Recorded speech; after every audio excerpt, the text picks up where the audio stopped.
Case of Anna Repkina. Anna Alexieva Repkina, a charming and outgoing woman from Chelyabinsk, Russia, hailed from a good family. With a strong work ethic, passion for travel, rock music and cats, she owned several.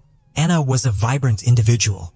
She loved capturing life's precious moments through photography and valued romantic relationships deeply.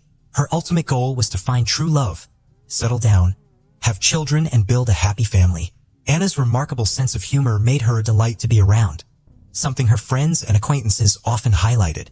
However, her life took a dramatic turn in 2016, when a high school sweetheart of 7 years ended their relationship, leaving her devastated.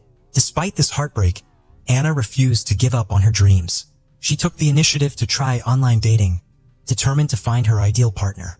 On a Russian dating site, she came across a promising match who seemed to possess all the qualities she was looking for. Met a charming young man named William Hargrove, a 26-year-old from Oregon who worked as a bouncer and mechanic. What drew her to him was his fascination with Russian culture, but more importantly, his adoration for her.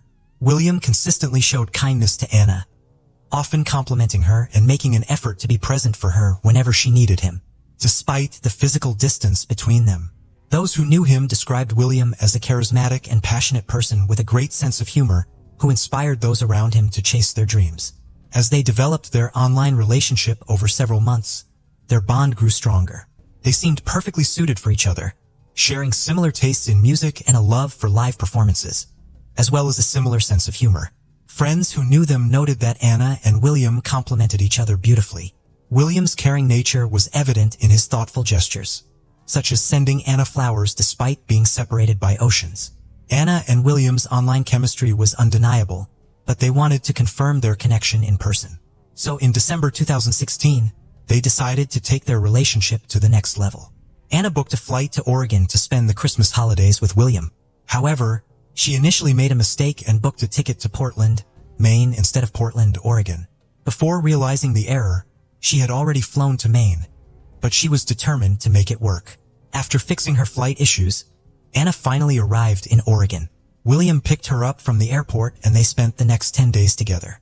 He took her on sightseeing trips, and they enjoyed activities like visiting the seaside, playing in the snow, and cuddling by the fire. William also introduced her to his friends, and they celebrated New Year's Eve together, sharing a romantic kiss at midnight. It was the perfect Christmas experience for Anna. After a whirlwind 10-day visit, William popped the question to Anna using his grandmother's emerald ring, and she happily accepted. However, what Anna didn't know was that William was leading a double life. During their time together, he had also been secretly seeing his 33-year-old landlady, Michelle Chavez, behind her back. William rented a room in Michelle's house, and it seemed he also held a special place in her heart. Michelle was married with 2 children, but this didn't deter her romantic involvement with William. Their affair had been ongoing for over a year, when Anna, William's girlfriend, visited Michelle's home. Unbeknownst to Anna, she was meeting her rival, as Michelle was her boyfriend's landlady. Michelle showed understanding when William brought Anna to her home, perhaps thinking William would never leave her or believing Anna was insignificant, much like her own husband. Whatever the reason, Michelle didn't expose their secret. It wasn't until Michelle discovered the engagement ring that her husband's stance on the situation became clear to everyone involved. Meanwhile, returned to Russia, unaware of the drama she had left behind. After posting a photo of her engagement ring on Facebook, the social media algorithm brought the post to Michelle's attention. Michelle's anger wasn't solely due to William's engagement to another woman. Michelle planned to leave her husband to be with William and as a symbol of her commitment, took off her wedding ring and gave it to him. However, she soon discovered that the ring was identical to the engagement ring William had given to Anna. It turned out that William had given Anna Michelle's own wedding ring, which had been recycled. Michelle confronted William about this, and he tried to calm her down, insisting that Anna meant nothing to him and promising to break off their engagement on March 1, 2017. Meanwhile, had packed her bags, including her wedding dress, and had quit her job, ready to start a new life with William in another part of the world. Michelle was unhappy about this development. Anna's mother, Yelena, also had reservations about her daughter's hasty decision. She was unsure about William, whom Anna barely knew, and thought she was rushing into things. Anna, however, was convinced that she was in love and saw no reason to wait. Yelena finally released Michelle from her grasp. Michelle, realizing Anna's visit was not a social call, grew angry. She demanded that William find another place to live, refusing to let the engaged couple stay under her roof. William complied, renting an apartment for himself and Anna. However, he continued to secretly see Michelle, sneaking out to visit her and reassuring her of his commitment to her, downplaying Anna's importance. Michelle became increasingly worried about William's growing relationship with Anna, so she took action. She contacted Anna on Facebook, revealing everything about her and William's ongoing affair. Anna reported the conversation to William, but he dismissed it as Michelle's jealousy. Anna believed him, and the couple decided to ignore Michelle's warnings and focus on their future together. They set a wedding date for March 23rd and planned a beachside ceremony. Anna wore the wedding dress she had brought from Russia, and they headed to the beach. However, the officiant failed to show up. After waiting for what felt like an eternity, they returned home. They planned to try to get married again in April. On that same day, surveillance footage captured the couple buying food at a McDonald's drive-thru. Anna sat in the passenger seat, still wearing her wedding dress. William had told her that the officiant was sick, but that was a lie. Despite claiming he didn't love Anna, William had kept her convinced that he wasn't invested in their relationship. However, had grown tired of William's manipulation. On April 15th, Michelle gave William an ultimatum: choose between her and Anna. Michelle made it clear that if Anna wasn't gone by April 20th, she would take drastic action, build a snowman, a sinister phrase meaning to kill someone, and hide their body in a snowy area where it would never be found. After issuing her threat, Michelle lost contact with William and assumed he had chosen Anna over her. She left him voicemails to express her feelings. On Sunday, April 16th, William phoned Michelle to share the news that he was single again, having just ended his tumultuous relationship with Anna, who was now headed back to Russia. Coincidentally, William had hit a deer with his car and was waiting at the Ailey Martile store for repairs. He asked Michelle to meet him there. As it was Easter Sunday, Michelle was attending a family gathering, but she excused herself to join William. When she arrived, they reconnected by having an intimate moment in William's car, reaffirming their strong connection. On April 17th, Anna's body was discovered in the forest. Initially, investigators didn't know her identity, as there was no identification found with her body, and she had only been in the state for about a month. The crime scene lacked a murder weapon, but was littered with trash. However, amidst the debris, a clear plastic bag caught their attention. Inside, they found a KFC receipt, an empty Pepsi cup, and a KFC chicken paper bag. The KFC receipt turned out to be the crucial clue in solving the case. It contained a date, time, and debit card number, which led investigators to Kevin Thomas. When questioned, Kevin revealed that he was best friends with William and had been getting to know Anna. He also shared a tradition with William where they would eat lunch at KFC every Friday. The receipt, it turned out, was from a purchase made about a week before Kevin's questioning. The investigation into Anna's death led to the discovery of William's deceitful behavior. In his interview, Kevin revealed that William had borrowed his shotgun, claiming he wanted to go to the woods to clear his head. However, William never returned the weapon. The police began to suspect William and Michelle after hearing Kevin's following Anna's death. William's behavior became increasingly unusual and suspicious.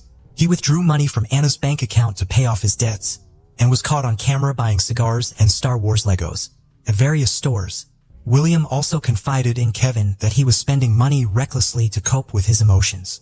Furthermore, he began researching time travel and even reached out to strangers on WhatsApp, offering to exchange his soul for the opportunity to go back in time. William wanted to travel back in time to April 16th to prevent a situation caused by his best friend's mistake. However, on that day, William was seen crying in a store employee's arms, claiming his girlfriend had just broken up with him. He had moved back in with Michelle, but was picked up by the police and questioned. The police asked William about his whereabouts on April 16th, and he said he was on a drive with Michelle. When asked about Anna, he denied having a romantic relationship with her, saying they had only gone on 2 dates and he had ended things. According to William, their last interaction was in mid-March, when Anna mistakenly posted their engagement on Facebook, causing trouble with Michelle. When questioned about the trash found near his late fiancée or the woman he dated, William admitted to littering, but claimed it was just KFC trash and a can from the general store, not related to Anna's death. About 40 miles separated the ALP general store from the logging road. However, the investigators did not believe William's alibi. Lieutenant Chris Duffett, one of the investigators, quickly increased the pressure by revealing that William's trash had been discovered near a murder victim at a different location. Initially, William reacted with surprise and heartbreak, feigning disbelief that he was being questioned about a murder. 2 days after Anna Rapina's body was found, her fiancé William Hargrove was arrested for her murder on April 19th. During the investigation, was also questioned about her whereabouts on April 16th, the day Anna was killed. At first, Michelle stuck to a rehearsed alibi, claiming she and William had spent the day together, with William picking her up from her mother's house and going on a drive. However, Michelle later changed her story, admitting she had lied initially. She then claimed that she and William had planned to meet up, but he never called or showed up. When the police revealed that William was in custody for murder, Michelle's response was surprisingly calm, saying only, "Okay." The investigator pressed Michelle on her lack of emotion, which eventually broke down, and she tearfully attributed her initial calm to being in shock. William Hargrove was indicted on charges of murder, identity theft, and 2 counts of theft in June 2018.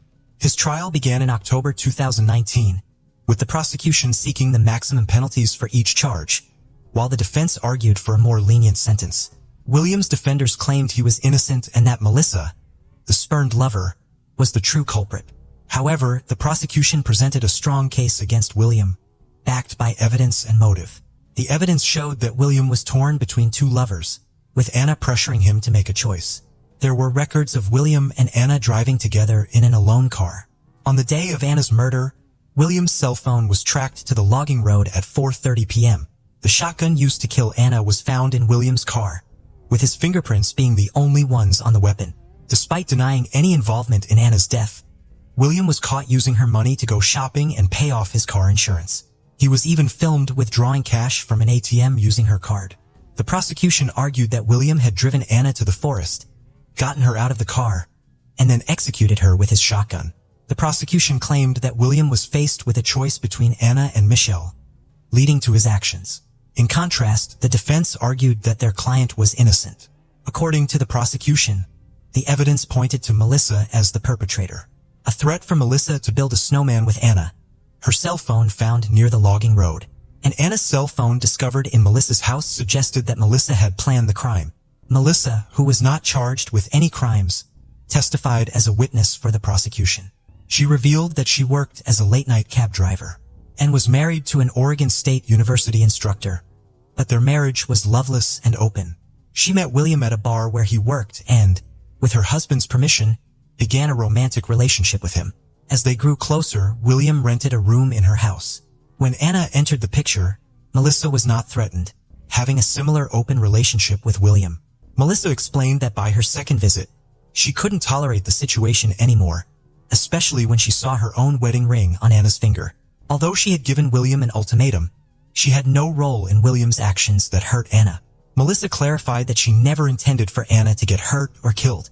She denied the defense's allegations, stating that the threat about building a snowman was just a joke, a light-hearted family comment, even if it was a bit extreme. She acknowledged that her cell phone was found in the forest, but William was the one who drove her there. She didn't know why or what he planned. Furthermore, William had given her Anna's cell phone the day before he was questioned. As his partner, she naturally held onto it for him. Melissa's testimony lasted 14 hours, and she was not the only one. Around 70 other people testified, including Anna's mother, William's best friend and roommate, some of Melissa's family members, and others. Throughout the case, Melissa faced intense scrutiny, particularly in her hometown in Oregon, where she was criticized and ostracized by the locals. Michelle had reached a low point and attempted suicide, but fortunately it was unsuccessful. The prosecutor praised Michelle's efforts to take responsibility, calling her actions tough and super tough. After a month of court appearances, the judge asked the jury to deliver their verdict. The jury deliberated for less than 3 hours and returned with a decision. Despite the defense's efforts, they couldn't find Michelle guilty of Anna's death. There was no physical evidence linking Michelle to the crime scene or the weapon used. In fact, she had a solid alibi. She was celebrating Easter at her mother's house, and multiple witnesses could vouch for her presence. On the other hand, William maintained his not guilty plea, but the overwhelming evidence against him led to his conviction on all charges. He was sentenced to life in prison with the possibility of parole in 25 years. Anna's attorney announced plans to appeal the verdict, Notably, the jurors developed a strong connection with each other during the trial. After the trial, they visited the logging trail, where Anna's life was tragically cut short, to pay their respects to her memory. Anna will be remembered as a courageous young woman who left her home in Russia to build a new life in the United States.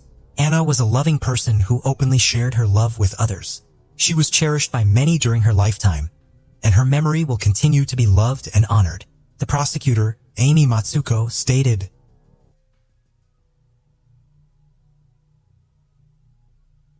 "Human remains were found in the woods behind a hotel outside Atlanta on September 16, 1993. Someone had seemingly placed the remains behind an electrical unit that was covered by pine-strawn branches in a wooded area that sat between a former Fairfield Inn and a vacant medical office. This was an apparent attempt to hide the body, which was already in an advanced state of decomposition. The inn now quality in Northlake still exists and is located less than 20 miles northeast of downtown Atlanta. An autopsy concluded that the remains belonged to a middle-aged woman. Due to the state of the remains, investigators believed that the woman's life was taken between 2 weeks and 3 months prior to being found. No identification could be found with the body, and although the early investigation determined that the victim had undergone extensive dental work and hip replacement surgery that may have caused her to walk with an unusual gait, a lack of additional details about who the woman could be led to case to run cold.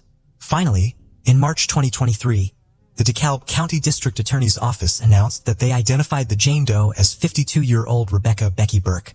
Becky was eventually identified through forensic genetic genealogy, an advanced form of DNA testing that involved the National Missing and Unidentified Persons System, and Othram, a company that specializes in forensic genealogy to help solve cold cases.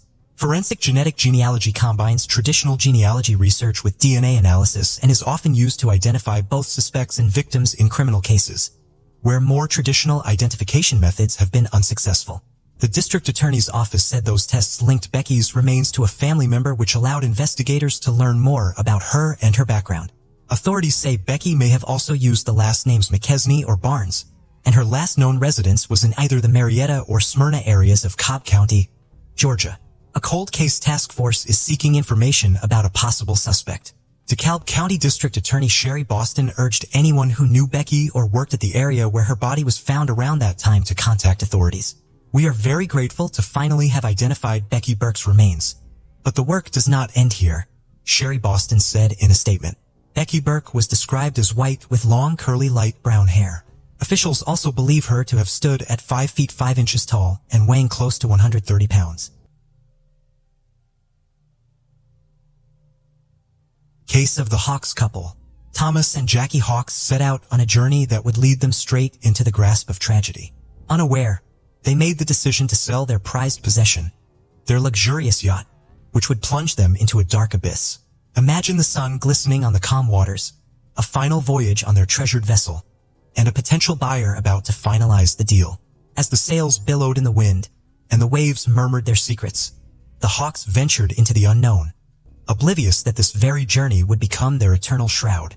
Thomas Hawks and his brother Jim Hawks grew up on a farm in the heart of California. They shared a passion for surfing the rolling waves and navigating the vast open sea. However, life's twists and turns saw Thomas answering the call of duty, trading the embrace of the ocean and joining the military. He even ventured into the harsh battlegrounds of the Vietnam War, leaving his mark as a veteran. Despite this, his resilience never wavered, and he transitioned into the realm of justice, becoming a dedicated probation officer. Meanwhile, Jim's path led him into the uniform of a police officer, eventually rising to the esteemed position of police chief. Service and duty ran deep in their veins. Thomas was a dedicated bodybuilder. He had sculpted his body, a testament to his unwavering commitment to physical strength. His impressive physique was a symbol of his indomitable will. Life took its course, and Thomas married, bringing 2 sons, Ryan and Matthew, into the world. However, like the changing tides, the journey of their relationship faced unexpected turns, and they ultimately ended up divorcing. Thomas found himself in Prescott, Arizona, starting a new chapter in his life. His sons followed, drawn to their father in this new land. Then, in an unexpected but positive twist of fate, Thomas crossed paths with Jackie. They fell in love, and their hearts entwined, sparking a love that burned brighter than the Arizona sun. However, Jackie carried scars not of the heart, but of life's cruelty. as a past accident had left her unable to bear children of her own. Yet, her love knew no bounds, as she embraced Thomas's sons as her own flesh and blood. This couple had always faced life's demands with unwavering determination. They toiled ceaselessly, their dreams woven into their hearts. Their aspiration to own a vessel, a testament to their hard-earned rewards, became a reality as they bought themselves a 55-foot yacht. They named it Well-Deserved and named their loved ones deemed as a fitting and well-deserved reward for their unyielding work ethic. They took the vessel to the next level by equipping it with the most advanced technology. With retirement's golden years ahead, Thomas and Jackie set sail along the picturesque West Coast. Mexico's exotic shores, California's rugged coastline, and Catalina Island's enchanting beauty became their playground for the following 2 years. They were without a doubt living the dream they had so ardently envisioned. Life being an ever-evolving story, new chapters beckoned. One of Thomas's sons began a family of his own with the promise of a grandchild on the horizon. Anticipation filled their hearts, the prospect of becoming grandparents. A beacon of joy, Thomas and Jackie then considered the idea of returning to Arizona to be close to their expanding family. And so they made the difficult decision to part with their beloved boat. They decided to sell it in Newport Beach, California, little knowing that this decision would thrust them into the maze of leading to a tragedy they could never have anticipated. The dreams they had so faithfully pursued would take an unexpected and heart-rending turn. In November 2004, they listed their well-deserved yacht for sale at $435,000 through an advertisement in a magazine, choosing to bypass the conventional broker route to save on hefty commissions. With the high price tag for their beloved yacht, which was valued near $500,000, they were confident that the vessel's well-maintained condition would attract eager buyers. But fate had other plans. The first person who responded to their advertisement was not who they had expected. The mysterious individual who reached out was named Skylar Dillion, and what happened next exceeded their expectations. Initially, they were doubtful when they met Dillion. Thomas, a former probation officer, couldn't help but wonder how someone so young had acquired so much wealth. Skylar's explanation, which included a previous career as a child actor, being part of the Mighty Morphin Power Rangers cast, and appearing in commercials, had made him rich. Skylar Dillion made a great offer, a full cash offer, sweetened with an additional $15,000 for some personal items he wants to keep on the boat. To further reduce the Hawks' hesitation, he arrived at the meeting with his pregnant wife Jennifer Henderson and their young child. Their seemingly happy family had an effect, slowly melting away the Hawks' worries as trust gradually grew. However, under their friendly exterior, Skylar and Jennifer were hiding a treacherous deceit that would lead to serious consequences. The Hawks were unaware of this as they had developed a strong trust in Dillion. The sea trial, a normal part of boat sales, was set for November 15, 2004 and turned out to be a significant day. Shortly before the trial, on November 12, 2004, the Hawks went on a meaningful trip to Santa Catalina Island near the Los Angeles coast. It was a bittersweet occasion celebrating the upcoming sale of their beloved boat and one final sail on it. Friends and family were told that a buyer had been found, and the sale was close. On November 15th, as the morning sun illuminated the scene, Skylar and his wife arrived with 2 men, one slender and the other muscular. The Hawks were surprised by the presence of these 2 individuals, sparking suspicions. However, Dillion quickly eased their concerns by stating that they were merely acquaintances. He clarified that the well-built man was his accountant. After these explanations, Jennifer and the child stayed behind, while the others boarded the boat and set off on their journey. They slowly navigated into the vast open waters, leaving their familiar world behind. Little did they know this voyage would be their last, mysteriously marking the final time anyone would see them. As the sun set and darkness descended, Carter Ford, the port captain of the Lido Isle Yacht Club and a close friend of the Hawks, looked forward to their evening meeting with anticipation. Plans were in place and excitement filled the air. However, when night fell over Newport Harbor like a heavy blanket, an unsettling message disrupted the peace. Jackie called with troubling news that made Ford shiver. The Hawks were on a sea trial which seemed routine, but something felt off. The buyer and his group had kept them out on the water longer than expected, leading to uncertainty. The Hawks promised to contact once they returned, and this was the last anyone heard from them. When the sun rose again, the yacht had returned to Newport Beach, but the couple was nowhere to be found. A puzzling mystery unfolded, as they seemed to have disappeared without a trace. Days passed with no word to their loved ones, their phones silent. To add to the mystery, Jackie's SUV was also missing, leading some to wonder if they had gone on a sudden road trip to enjoy their recent financial success, choosing to disconnect from the world as they celebrated. But the dark reality became clear: the Hawks were not on vacation. Something more sinister had happened to them, and it was only later that they realized this. A week passed, and the unusual silence from the Hawks sparked many questions and concerns. Their loved ones felt the weight of their absence, with a fear that something was wrong. The family turned to Carter Ford in desperation, asking him to go out to the well and investigate. As Ford boarded the boat, he felt a deep sense of concern. Everything seemed to be in disarray, with a lone white towel hanging ominously from one of the portholes. The family was disturbed by the strange scene and immediately took action by filing a missing persons report. Detectives were called to the scene. They proceeded cautiously, breaking the lock on the cabin door and entering. Inside the boat, there were no signs of violence, but a sinister presence seemed to be lurking in the shadows. Their attention was drawn to a white towel stained with fresh ink hidden between the bed and the wall. It made them stop and think, prompting disturbing questions. A receipt nearby revealed a troubling list of items: bleach, cleaning supplies, heavy-duty trash bags, and Tums and antacid. The detectives began to connect the pieces of this dark puzzle. The cleaning supplies seemed well suited for a murder, with the trash bags to dispose of evidence, bleach to clean away any traces, and Tums possibly used to calm a stomach unsettled by the horrific acts. The boat had secrets that scared everyone who entered. Investigators were determined to find out the truth about the yacht's buyers, Skylar and Jennifer. A surveillance team was quickly put together to follow them closely. Undercover officers followed the Dillians, observing them living their daily lives seemingly unaffected by suspicion. They were regular volunteers at a local church, and Jennifer's work as a hairdresser presented no unusual facets. To the world they appeared utterly ordinary, masking their true nature with chilling adeptness. As detectives delved deeper into their backgrounds, a grim portrait emerged. Skylar Dillian's history bore the stain of a prior conviction for burglary, landing him on probation. Financial scrutiny revealed that the couple was drowning in a staggering $87,000 worth of debt, a dire financial abyss. The investigators were puzzled by a question: how did the couple manage to buy a yacht when they were struggling financially? After looking into Skylar's claims of fame on Mighty Morphin Power Rangers, they found out he was just an uncredited extra in a few episodes. To add to the mystery, the couple was living in Jennifer's parents' garage. Their desire to own a yacht didn't match their financial situation, leaving the detectives confused. The more they investigated, the more confusing the situation became. Castilian was being questioned intensely, but he stuck to his story that he had bought the yacht legally. Surprisingly, he admitted that the money came from selling drugs. Things got even more intense when he revealed that he had handed over a briefcase full of cleaned money from Mexico, mostly in $100 bills, to Tom. Interestingly, Skylar said that the Hawks had asked him to help with setting up a bank account in Mexico, so they could start a new life there.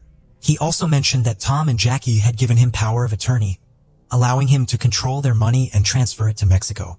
To strengthen his story, Skylar showed what seemed to be a real power of attorney document with signatures that looked real. Despite denying any role in their disappearance, and suggesting the couple may have gone to Mexico, doubts remained. Cell phone records showed the Hawks' phones were near the Mexican border the day after the sea trial with Skylar. Frustrated detectives went back to square one and refocused on the Hawks family, prioritizing the safety of the couple above all else. They sought answers by going to the national news, where a family member appeared on camera asking for help in finding the missing couple and their car. The mystery only grew deeper, capturing the world's attention with its twists and turns. An American citizen in Mexico called in, sparking action in the investigation. He had seen the car they were looking for on the news, and it was right in front of him. Authorities went to a house near Ensenada in Mexico and found the Hawks' car. Despite the Hawks being missing for over a month, and the fear of something bad happening, there was hope that this could be them. There was a glimmer of optimism. Maybe this was the breakthrough they needed. A Mexican federal agent knocked on the door, leading the way. The names Skylar Dillian and Jennifer came up in the Spanish conversation. The man at the door had a chilling connection. He was an old surfing buddy of Skylar. He casually mentioned that Skylar had given him the car, and then Jennifer, his pregnant wife, had driven him back to the U.S. The detectives quickly collected samples from inside the car and found Skylar's DNA on a heater knob, a signal and struggling to solve the mystery. Armed with the unsettling revelation, The investigators received a tip that Skylar was going to flee. He had asked his probation officer for permission to leave the country, which helped the quick-thinking detectives quickly catch him for money laundering, the crime he had confessed to earlier.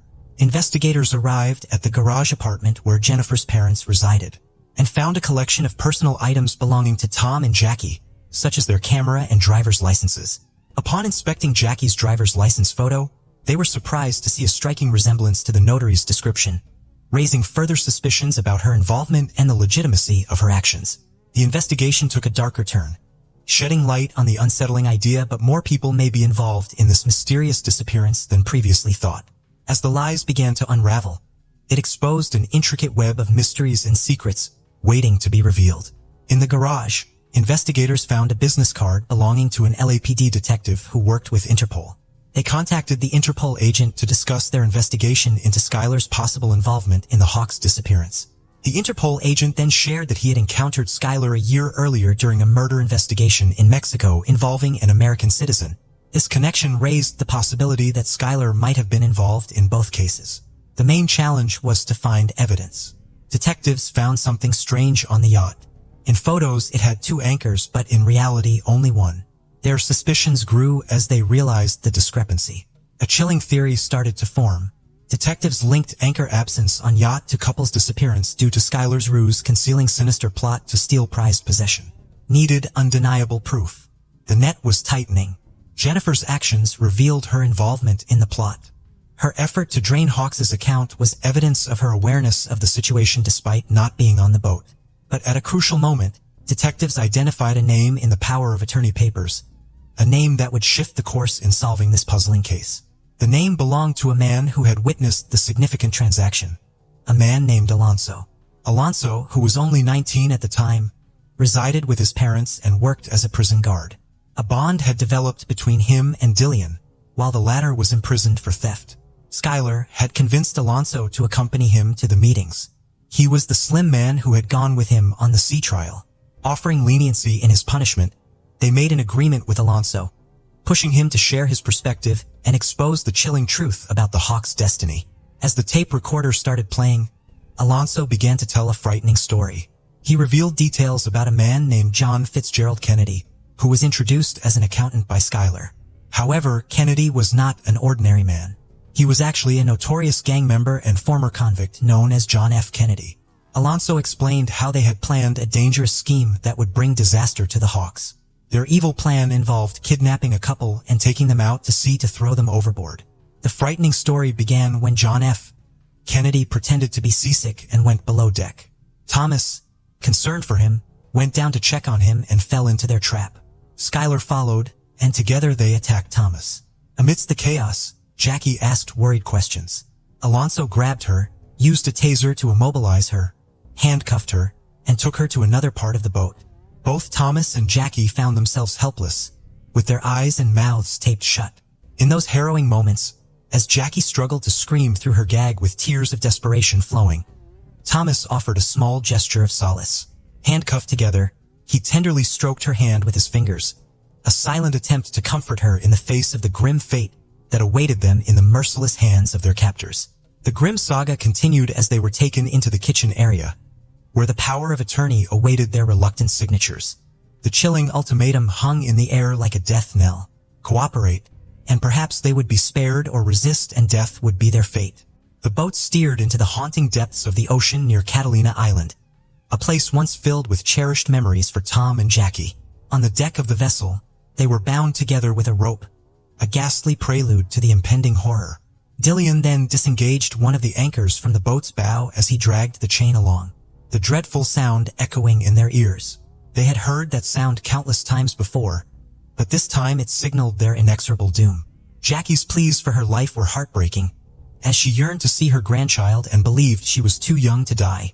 Tom assured her they would be together as they faced the cruel reality, being cast overboard into the Pacific Ocean. They were pushed from their vessel, dragged down by the anchor, disappearing into the depths. Unfortunately, their bodies were never found, shrouding their fate in mystery. After completing their evil deed, Skylar began a cruel mission to eliminate any evidence of the Hawks' presence. He collected their precious belongings, including photographs, and heartlessly threw them into the deep ocean, where their memories faded away, abandoned without any regret. With all traces of the couple gone, Dillian and John F. Kennedy tried to return to a sense of normalcy as they sailed back to Newport Harbor, relaxing and fishing as if the terrifying recent events were just a disturbing illusion. Justice caught up with Skylar, Dillian, John F. Kennedy, and Alonzo Machane as they faced 2 counts of first-degree murder. Jennifer Henderson defended her husband's innocence while facing her own reckoning, as she too was charged with 2 counts of murder. Her involvement in the gruesome act was revealed, laying bare her complicity. The chilling murders were driven by a strong desire for money. Myron Gardner, an ex-convict and former gang member, played a key role in connecting Dillian with John F. Kennedy, despite not actively participating in the crime. Gardner faced charges of involuntary manslaughter for his part in these events. Justice was served when different juries found them all guilty. Jennifer Henderson was sentenced to 2 life terms in October 2007 without the chance of parole. John Fitzgerald Kennedy received a death sentence on May 1, 2009 and was placed on death row in San Quentin State Prison. Alonzo Machane testified against the others, pleaded guilty, and received a lighter sentence on June 15, 2009, 20 years and 4 months in prison with the chance of parole. In September 2021, in March 2009, Myron Gardner's life changed after spending 4 years in prison. He decided to plead guilty to being an accessory after the crime, which led to the dismissal of the murder charges against him. Meanwhile, Skylar Dillian, also in jail, faced more accusations. He was said to have asked another inmate to carry out a dark plan against his own family members. Things took a darker turn when Dillian was also implicated in the murder of an American citizen named John Jarvie, who was killed in Mexico in 2003. Dillian's cousin and father, who were connected to the Jarvie murder, were considered crucial witnesses in both murder cases. On September 22nd, jury selection began for the trial of Skylar Dillian. Dillian was tried for the murders of Thomas and Jackie Hawks, as well as John Jarvie. The verdict was given on April 10, 2009, with Dillian receiving a death sentence from Judge Frank Feisel in Orange County Superior Court. He was sent to death row at San Quentin State Prison. Before Skylar Dillian was sent to prison, a troubling discovery was made. While incarcerated on March 13, 2008, he performed a disturbing act by partially cutting his own male private part with a razor blade as he wished to remove it. After receiving immediate medical attention, he was taken back to his cell the next day. In an interview, Dillian admitted that his reason for this extreme self-injury was a strong desire to transition to a woman.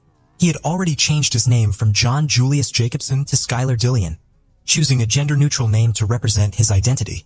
Defense lawyers claimed that Dillian's need for money to pay for sex reassignment surgery was the hidden reason for the murders of the Hawks. However, it is important to understand that this motive does not justify the terrible crimes he committed. In 2019, Dillian's gender was legally changed to female, and she is now known as Skyla Preciosa Dillian. The Hawks family holds dear the lasting memory of Thomas and Jackie, always engraved in their hearts.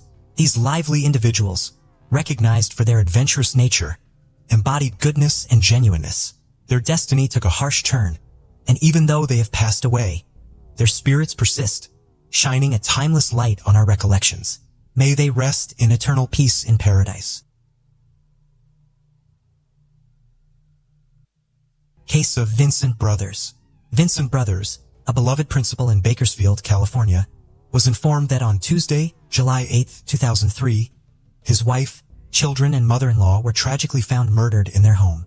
Despite the house being ransacked, nothing was taken, leading the police to rule out robbery and suspect intentional homicide. Vincent was cleared as he had a solid alibi, proving he was out of town during the incident. Subsequent investigations revealed a disturbing truth that shocked the entire community: the chilling case of Vincent Brothers. Born on May 30, 1962, in Beeport, Long Island, New York, Vincent was known for his charm, reliability, and hard work from a young age. He had also served in the Marine Reserves after graduating from Norfolk State University. Moving to California in the mid-80s for further studies, he eventually earned his master's degree. Vincent had a tumultuous past with relationships, despite rising quickly as a school administrator. He had 2 brief marriages that ended in separation. In 1988, while working at California State University in Bakersfield, he had a daughter with his then-girlfriend. He filed a lawsuit to establish paternity and eventually gained custody and visitation rights. Initially ordered to pay $350 monthly for support, This amount was raised to $771 by 2003.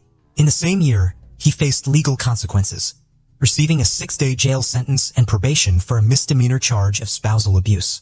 In 1992, Vincent entered another marriage, which also ended abruptly after allegations of threats to kill and physical abuse by his second wife. She filed for divorce in 1996. Allegations have been made against Vincent, who was the vice principal at Emerson Middle School, for sexual misconduct towards a colleague. The woman reported instances of harassment, including an incident at his home where Vincent physically assaulted her and prevented her from contacting the authorities by taking her phone. She tried to report the incident to the police but felt discouraged as Vincent was a respected member of the community, which made her doubt if her report would be taken seriously. The harassment continued with inappropriate touching at the school's front counter, leading the woman to take a leave of absence due to the hostile work environment. As the intimidation escalated to threatening phone calls, the school district investigated the claims and warned Vincent about the possibility of career consequences if found true. Despite denying the accusations and having a clean disciplinary record, the school administration decided to transfer Vincent to another school after their investigation. Vincent worked at John C. Fremont Elementary School in Bakersfield, California. He was well liked for his routine of walking students home safely after school. While at Fremont Elementary, he met Joni Harper, the campus security supervisor. They began dating and got married after their first child. Marquise was born. Their family grew with the arrival of their second child, Lindsay, in 2000. Unfortunately, their marriage was annulled in September 2001 due to Vincent's infidelity. In 2003, Vincent and Joni secretly remarried, and 4 months later, their third-born child, Marshall, was born. However, Joni soon confided to friends that their marriage was facing issues once again. This time, she expressed fear that Vincent might try to harm her. Joni, a loving mother of 3, lived with her husband, her mother, Ernestine Harper, and their children in Bakersfield, California. They were known in their community as a joyful and involved family, actively engaging in community events and maintaining amicable connections with others. Joni worked as a basketball official, while her mother was recognized for her advocacy as a civil rights activist. Outsiders perceived Vincent and Joni's marriage as solid, unaware of the tragic events that would unfold. Vincent had already moved out of the house in April, 3 months before the incident, due to frequent conflicts with his mother-in-law, Ernestine. On Sunday, July 6, 2003, Joni, along with her 3 children, Marquez, Lindsay, and 6-week-old Marshall, and her mother, Ernestine Harper, attended a morning church service. After the service, they went for lunch at the Black Angus restaurant before returning home. Once home, they took a nap before planning to attend the evening church service. In a horrifying sequence of events, Joni and her children were in one bedroom, while her mother occupied another area of the house when they were ruthlessly and fatally attacked. There were no apparent signs of forced entry, and the assailant breached the house and initiated the assault by firing 2 shots at Joni's head in her bedroom, followed by targeting Lindsay in the center of her back. Ernestine, likely alerted by the noise, moved towards the hallway to investigate, but she was fatally shot twice in the face, collapsing in the hallway just outside her bedroom. Returning to Joni's room, the attacker proceeded to shoot Marquez and delivered a final fatal shot to the baby's back. Each gunshot was strategically aimed to ensure fatal harm. The assailant, rather than immediately fleeing, went to the kitchen, retrieved a knife from the butcher block, and viciously stabbed Joni multiple times in the back. The assailant then tampered with the TV connections, but placed the TV carefully on the ground. Additionally, Joni's purse was emptied onto the laundry room floor, yet nothing valuable was taken, including money that was left untouched. It appeared the assailant aimed to mislead the authorities, creating the impression of a break-in and seeking to eliminate any potential witnesses. Afterward, the assailant covered the bodies in the bedroom with blankets and pillows taken from other rooms. On July 8, 2003, Joni's closest friend, Kelsey Spann, grew concerned as she hadn't heard from Joni, her mother, or the children since they attended church that Sunday. Worried that something might have happened, Kelsey decided to visit Joni's home to check on them. Using the key Joni had entrusted to her, Kelsey attempted to unlock the side door, but found it difficult to do so, as something was preventing it from opening. She proceeded to the back of the house and discovered an unlocked sliding glass door, which was an unusual occurrence. Upon entering, she made the grisly discovery of Joni, Ernestine, Marquise, Lindsay, and Marshall, all deceased. Acting swiftly, Kelsey contacted the authorities at 7 a.m., prompting their arrival at the horrifying scene where the 5 individuals had been brutally murdered. The peaceful ranch-style residence where Joni, her children and mother resided sat in a tranquil corner lot within the neighborhood. Law enforcement concluded that the family was tragically killed on a Sunday afternoon following their return from church. Detectives assessed the situation, identifying Joni as the primary target due to the severity of her injuries. They inferred that the assailants' actions indicated profound anger. The police expressed concern for Vincent's safety and discovered that he had traveled to Ohio. Detective Watts, one of the detectives, traveled to North Carolina as Vincent and his brother Melvin had gone there to visit their mother. Upon interacting with Vincent in North Carolina, the police found him in a traumatized state, deeply distressed and unable to articulate coherent sentences, which did not offer much insight into the investigation. His demeanor did not align with that of a probable killer, especially considering he was on the opposite side of the country at the time of the murders. They initially excluded him as a suspect, and Vincent also provided receipts confirming purchases made on the days surrounding the tragedy, solidifying his absence from Bakersfield, California, where the horrific events unfolded. However, Detective Watts still had doubts. He noticed that Vincent never asked about how his wife and children died on July 11, 2003. Vincent Brothers returned to Los Angeles, but was notably absent from his family's memorial service. However, on July 16, 2003, he attended their funeral. As the police investigated further, they discovered that Vincent had moved out from his family's residence in April 2003 and was no longer living with them. His wife, Joni, had been planning a second divorce and intended to seek child support for their children. Authorities also uncovered Vincent's history of violence against women, leading to a closer scrutiny of his alibi. Further scrutiny revealed surveillance videos from store checkouts depicting Melvin, not Vincent, making purchases. Confronted with this evidence, Melvin disclosed that Vincent instructed him to visit various stores at specific times, using Vincent's name instead of his own. Police could not locate any witnesses who had seen Vincent during the tragic period. According to Melvin and the family, they had not encountered Vincent from the evening of July 4th to the evening of July 7th. Despite their efforts, authorities lacked direct evidence linking Vincent to the murders. Vincent Brothers had rented a Dodge Neon upon his arrival in Columbus, Ohio, and stayed at his brother's house. According to police speculations, Vincent allegedly flew to Columbus on July 2, 2003, under the pretense of visiting family. On July 4th, he purportedly traveled back from Ohio to Bakersfield, where the tragic incident occurred on the afternoon of Sunday, July 6, 2003. Afterward, he returned to Ohio, arriving late on Monday the 7th. Law enforcement meticulously examined the Dodge, focusing on its radiator and air filters. The Burt Museum of Entomology at the University of California, Davis was enlisted for assistance, with Dr. Lynn Kimsey, an expert in bug identification, meticulously analyzing insects found in the car. Dr. Kimsey's examination unveiled over 100 insects, meticulously identified by species, notably some exclusive to the western region beyond the Rockies. Certain insects indicated that Vincent traveled at night. Through careful analysis, she charted a path indicating the car's westward journey from Ohio. Investigators tracked down the vehicle's previous 5 renters, confirming that none had driven the car to California or near the Rockies. In their scrutiny of evidence from the home, the police focused on photographic evidence and observed a latex glove tip among items discarded in the laundry room. Upon testing, the tip revealed a DNA match, identifying it as a 1 in 6 billion match to Vincent Brothers. Detective Watts had discovered that Vincent planned to leave town. He had started selling his possessions and even listed his house for sale. Consequently, on April 30, 2004, Vincent was arrested and charged with 5 counts of first-degree murder. The trial began in 2007, with prosecutor Lisa Green leading the case. The prosecution theorized that Vincent's motive for the murders was financial, contending that he acted out of fear of potential child support payments due to Joni's impending divorce. They portrayed Vincent as a serial adulterer who would disappear for long periods and often respond violently when questioned, particularly towards his wife or girlfriend at the time. Numerous witnesses, including Dr. Lynn Kimsey, were summoned by the prosecution. Kimsey testified that the insects discovered in the Dodge Neon were consistent with those typically found along Interstate 70 while traveling.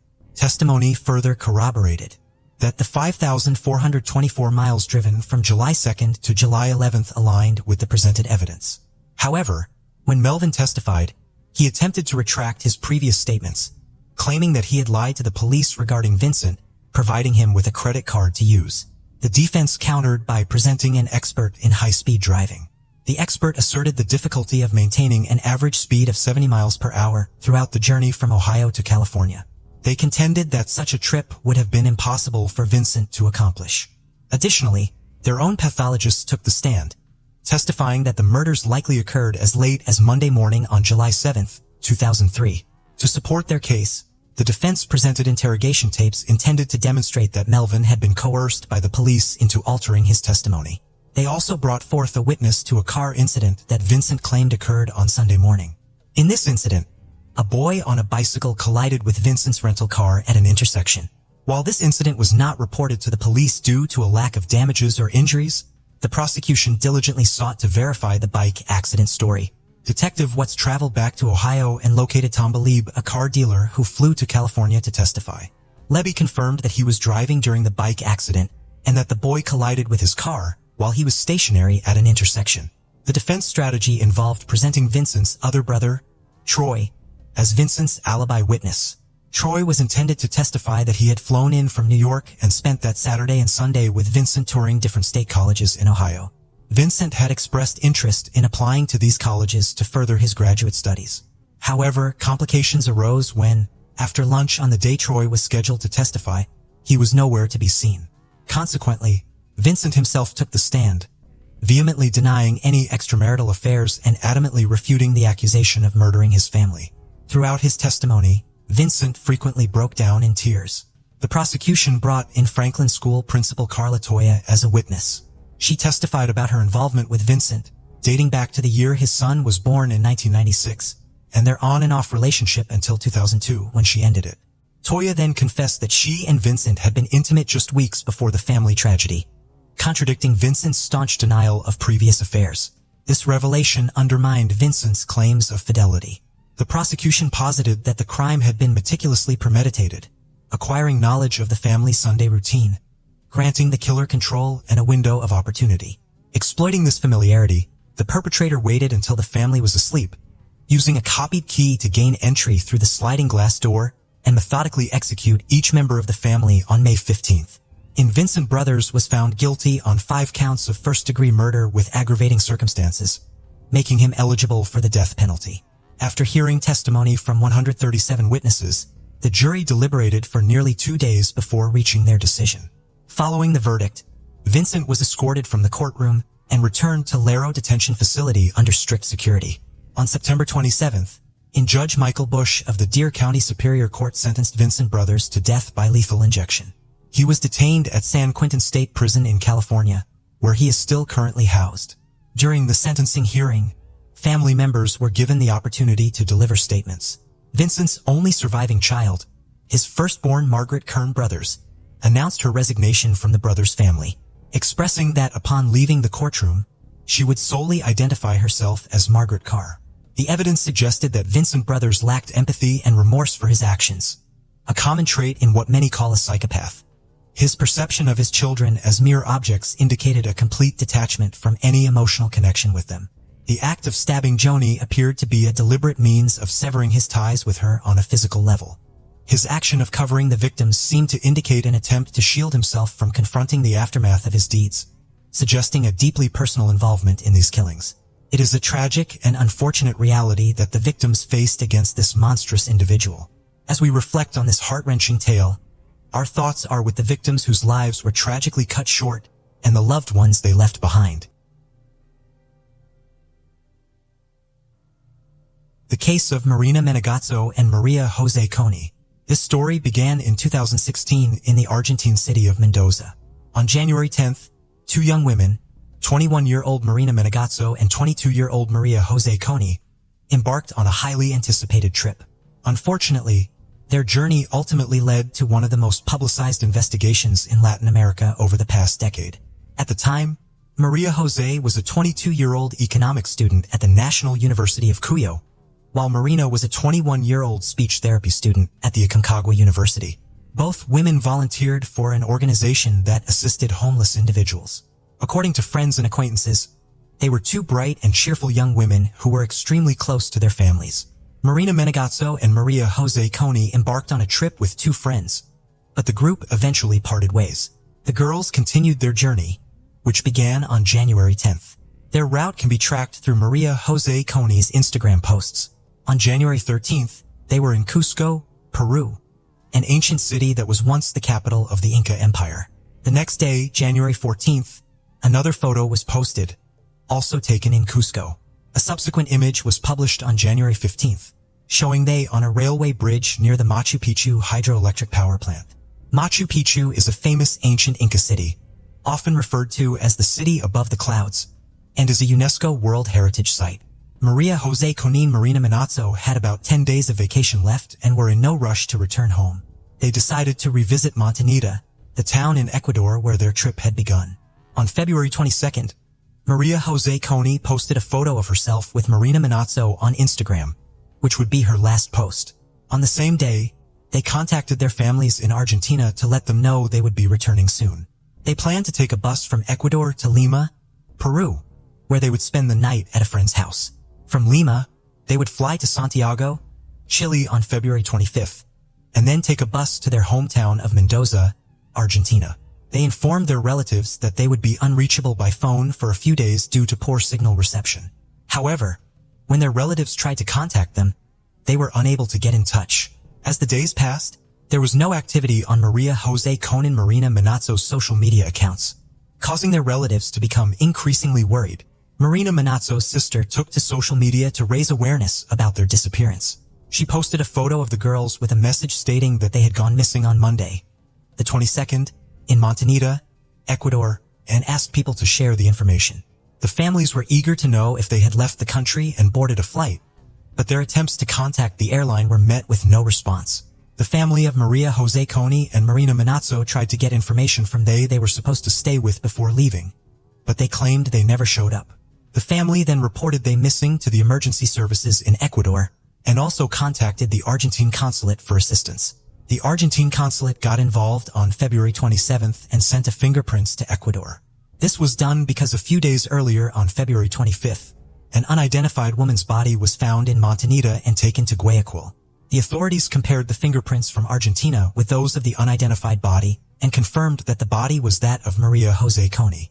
On Saturday, February 27th, police investigated the area where Maria Jose Coni's body was discovered and found the body of Marina Manazzo, just 43 yards away.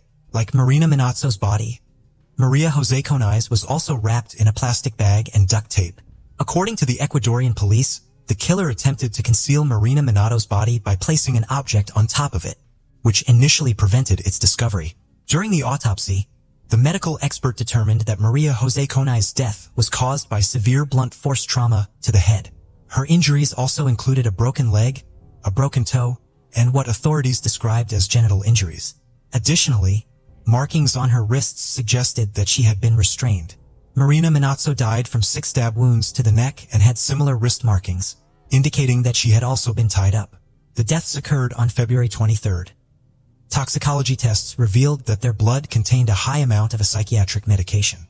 Based on the circumstances of their deaths, police believed that they had not taken the medication voluntarily and may not have even known they had ingested it.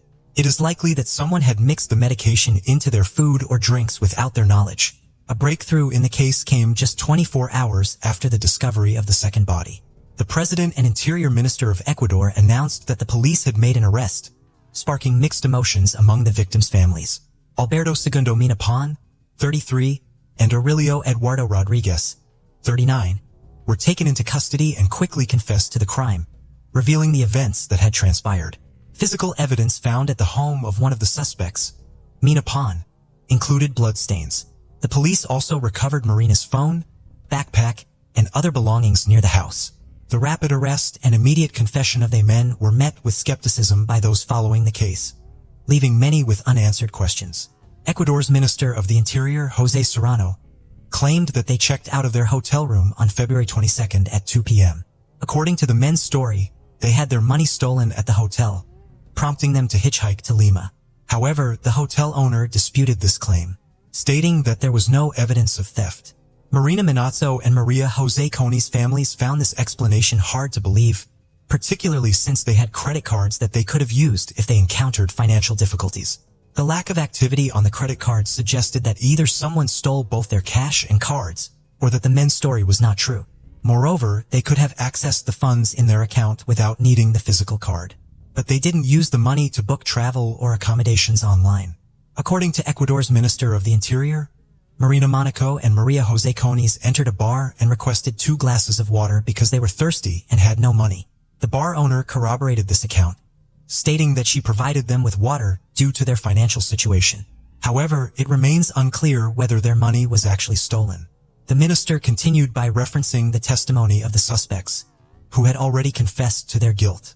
One of the suspects, Pan, stated that around 8 p.m. on that day, Rodriguez informed him about 2 Argentinian girls in a bar. Pan and Rodriguez approached they and started a conversation, during which Marina Manazzo and Maria Jose Coni explained that they were hitchhiking to Lima because they lacked the funds for a bus ticket. This version of events raises several questions. They had purchased plane tickets from Lima to Santiago, Chile, which is over 1,000 miles away. It seems illogical that they would try to save money by hitchhiking and risk missing their flight, which was scheduled for February 25th. This conversation with PON allegedly took place on the evening of February 22nd, making their decision even more puzzling. However, local police found witnesses who corroborated this unusual story. Since Marina Manazzo and Maria Jose Coni had no money for a hotel or hostel and needed a place to stay for the night, Pond offered to let them stay at his house. They accepted his offer. A taxi driver was found who confirmed that he drove Marina Manazzo, Maria Jose Coni, and Pond to Pond's home. This picture is of the house where Pond resided. After that, Pan returned to the bar with Rodriguez, as reported by Ecuadorian authorities, and continued drinking.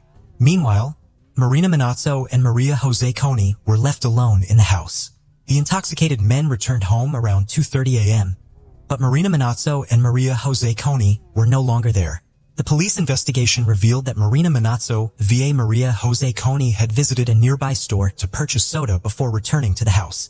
A store cashier confirmed this, indicating that Marina Manazzo via Maria Jose Coni still had some money on them. According to Pond's account, when they returned to the house, he stayed in one room with Maria Jose Coni, while Rodriguez was in another room with Marina Monaco. Pond admitted that he attempted to persuade Maria Jose Coni into a romantic encounter, but she resisted and tried to leave. In a fit of rage, Pond grabbed a stick and struck Maria Jose Coni on the head, killing her instantly. At the same time, he heard a scream coming from the other room. Upon entering the room, he found that Rodriguez had also taken Marina Manigo's life. Rodriguez immediately fled the scene, leaving Pond to contemplate how to dispose of the bodies. Pond attempted to erase all evidence from the house by wrapping the bodies in plastic bags and duct tape. In the afternoon, he borrowed a cart from an acquaintance and transported the bodies to a wasteland near the ocean shore, approximately 440 yards from his home. It is essential to note that this account is the official version provided by the Ecuadorian authorities. However, this narrative leaves several questions unanswered, including the origin of the marks on her wrists and the presence of a potent drug in the blood of both girls, as revealed by toxicological analysis. Her family questioned the Ecuadorian authorities' account due to numerous inconsistencies in the case. They suspected a possible connection to human trafficking and believed the authorities might be protecting someone. The family's doubts were fueled by several factors. They had run out of money but did not use their credit cards, suggesting that they may have been coerced or deceived. Additionally, it was reported that they were under the influence of drugs, which raised suspicions about their supposed activities. Notably, the only people who claimed to have seen Marina Manado and Maria Jose Coni on the day of their disappearance were a select few who corroborated the authorities' version, including the owner of the bar, a taxi driver, and a cashier who allegedly sold soda to one of they. Furthermore, the town's relatively small population of 5,000 residents made it surprising that no one else came forward as a witness. The families of the victims were confused by several aspects of the case. They couldn't understand why the bodies were found 2 days apart despite being only 43 yards away from each other. It also seemed strange that Marina Manazzo via Maria Jose Coni had sought help from Pan and Rodriguez, rather than approaching one of the many Argentine tourists in the area. The brother of one of the victims reported seeing used syringes on the floor when he was taken to the crime scene by the Ecuadorian police. However, when he asked about them, the syringes mysteriously disappeared. Furthermore, the syringes were not visible in crime scene photos, and the experts who examined the area denied their existence. The family suspected that Pan and Rodriguez were involved in something more sinister, such as human trafficking, and that they were being used as a cover. The authorities responded by scheduling a second autopsy and a new toxicological examination. Additionally, it was discovered that both defendants had repeatedly changed their story about the events surrounding Marina Manazzo and Maria Jose Coney deaths. According to one version, Pan denied involvement in the crime and instead claimed that the perpetrator was a Venezuelan illegal substance dealer known as El Chamo, who lived in the area. However, when questioned by the police, El Chamo denied any involvement and offered to take a polygraph test or provide a DNA sample to prove his innocence. The crime scene yielded several DNA samples, including those from Pond and the deceased girls, as well as some unidentified samples. Further testing revealed that the unidentified samples did not match Rodriguez, who was suspected of being Pond's accomplice, nor El Chamo, who was ultimately ruled out as a suspect. A second autopsy, conducted by Argentine experts, revealed that the girls were in a state of vulnerability and unable to defend themselves before their deaths. The autopsy also confirmed that they were subjected to forced intimacy before being killed. The autopsy revealed additional details, including that Maria Jose Coney had bruises and scratches only on one side of her body, suggesting she may have been ejected from a moving vehicle. Furthermore, a new toxicological analysis confirmed that both girls had been given a potent psychiatric medication that can impair a person's willpower. A disturbing reaction swept across Latin America following the incident. Unfortunately, the public's response often blamed the victims, and in this case, they were held responsible for their own deaths. Not only were they criticized by ordinary internet users, but also by well-known public figures. During the same time, Berlin hosted a tourism fair where Rira gave an interview to a German news agency. Her comments were alarming, as she stated that the deaths were inevitable given the way they traveled. She also revealed that she had never visited Montanita, a popular tourist destination, because it didn't match her social status. These comments were essentially victim blaming at the state level, which is a sad and concerning fact. Following an interview with Rivadera, the Ecuadorian government issued an apology to the families of Marina Monaco and Maria Jose Coney, and one woman was fired. Among those heavily criticized was Argentine psychiatrist Hugo Narton, who described they as favorable victims and implied that they provoked others to commit crimes. However, after intense backlash, Dr. Narton claimed he had been misunderstood and emphasized that he never intended to excuse or absolve criminals of their responsibilities. A Paraguayan student, Guadalupe Aosta, wrote a Facebook post in response to online comments that blamed Marina Manazzo and Maria Jose Coney for their tragic fate. The post went viral, receiving over 700,000 reposts in the first week. It began with the haunting words, "Yesterday, I was killed." The post went on to describe the violent events. "I refused to be touched, and they smashed my skull open with a stick, leaving me broken. They put me in a black plastic bag, sealed with duct tape, and threw me on the beach, where I was later found a few hours later. The aftermath of my death was more devastating than the act itself. When my body was found, no one bothered to investigate who had taken my life. Instead, I was bombarded with irrelevant and insensitive questions. What was I wearing? Why was I alone? Why did I, a woman, dare to travel by myself? I was in a high-risk area, so what did I expect? The authorities even had the audacity to suggest to my parents that I must have done something wrong, that I must have broken some rule. In death, I realized that I was not considered equal to a man. My demise was somehow my fault, and that's the narrative that would be perpetuated. But if the headlines had read, 2 young men found dead, public would have been outraged, demanding justice and severe punishment for the perpetrators. The response would have been vastly different if I were a man. I'm speaking out for myself and for all the women who have been silenced, marginalized, and oppressed. I'm speaking out for every woman who has had her dreams crushed and her life destroyed. I urge you to raise your voice to fight for justice and equality. I'll be with you in spirit, and I promise that one day there will be so many of us standing together that our voices cannot be silenced." The trial started on August 8, 2016, but was marred by several setbacks. The prosecutor changed 3 times, causing significant delays in the process. Despite these challenges, the prosecution presented a substantial amount of evidence, including witness statements and over 200 physical items collected from the crime scene. The police had found some of the victims' personal belongings, biological fluids, and phones at the house where the crime took place and in the surrounding area. During the trial, Pan maintained his innocence, claiming that his earlier confession was made under police pressure. This statement only reinforced the suspicions of the victims' families that the Ecuadorian authorities were withholding information. Meanwhile, Rodriguez altered his testimony, suggesting that Colombian dealers of illicit substances were involved in their deaths. In the trial's first week, the prosecutor revealed that he suspected additional individuals were involved in the case. This suspicion was based on the discovery of 3 more male DNA samples at the crime scene in addition to the DNA of Rodriguez and Pon. Ultimately, the court found both Pon and Rodriguez guilty, sentencing them to 40 years in prison, the maximum penalty allowed under Ecuadorian law. In November 2016, Ecuadorian authorities arrested Jose Luis Perez Castro, a 34-year-old man, after finding his DNA at the crime scene. Castro's defense team claimed that he had lived in the house a few weeks prior to the incident and that his DNA was present due to a dental infection. They alleged that he had spat blood onto the wall as a result of this infection. However, the defense's explanation for the presence of Castro's DNA on the victims' bodies was that he must have touched an object or piece of furniture that the police had also handled, thereby transferring his DNA. This argument began to fall apart when a dentist testified in court. It was revealed that Castro had contacted the dentist 2 weeks after the bodies of Marina Minazzo and Maria Jose Coney were discovered, asking for a note to confirm his alleged dental infection. The dentist refused to provide the note, as he found no evidence of any health issues during his examination of Castro. A man was ejected from a dentist's office after seeking a medical certificate. The dentist refused to issue one, explaining that there needed to be an underlying medical condition causing pain, which he didn't observe. This denial dismantled his defense. Meanwhile, while awaiting trial, Castro broke prison rules by posting on social media about his situation. In a statement, he expressed confidence that God would ultimately prove his innocence.